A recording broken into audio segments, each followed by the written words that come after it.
Dalawang bento cake naman tayo ngayong araw. Ito nga pala ay advance order sa akin for Mother's Day. Nung May 9 pa to pero ngayon ko lang na-edit.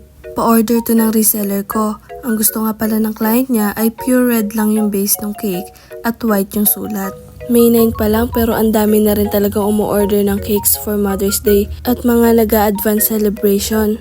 Hindi ko na nga rin na-video yung iba dahil ito lang ang kaya ng powers ko. At ito na yung ating unang bento cake. O diba ang ganda?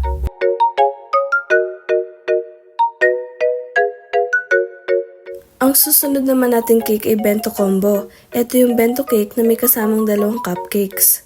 Ako na daw ang bahala sa design, sabi ni client. Basta pagkasyahin ko lang yung dedication na binigay niya. Simple lang din kasi yung mga design ng bento cakes natin ngayong araw. Kaya hindi hassle sa akin na sabayan siya ng pag-video.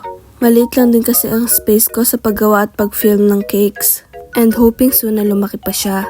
Sa part na to, binaks ko na yung cake at nilagay ko na yung dalawang cupcakes.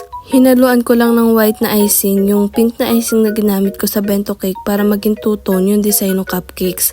And then for the final touch, nilagyan ko lang siya ng dragées.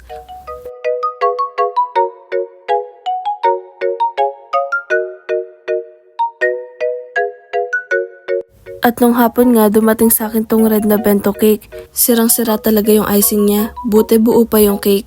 Naibagsak daw at nag-request si client kung pwede siyang i-repair. At dahil ayoko rin namang masayang yung cake na binili ni client, pinabalik ko yung cake, pinalitan ko ng cello sheet sa ilalim, pinalitan ko na rin ng box, at in-scrape ko lahat ng icing para mapalitan ng bago. At kung tatanungin nyo kung nanghingi ba ako ng repair fee, opo, nanghingi po ako pero maliit lang. First time lang din kasing may magbalik sa akin ng nasira na cake. At bento cake lang din naman.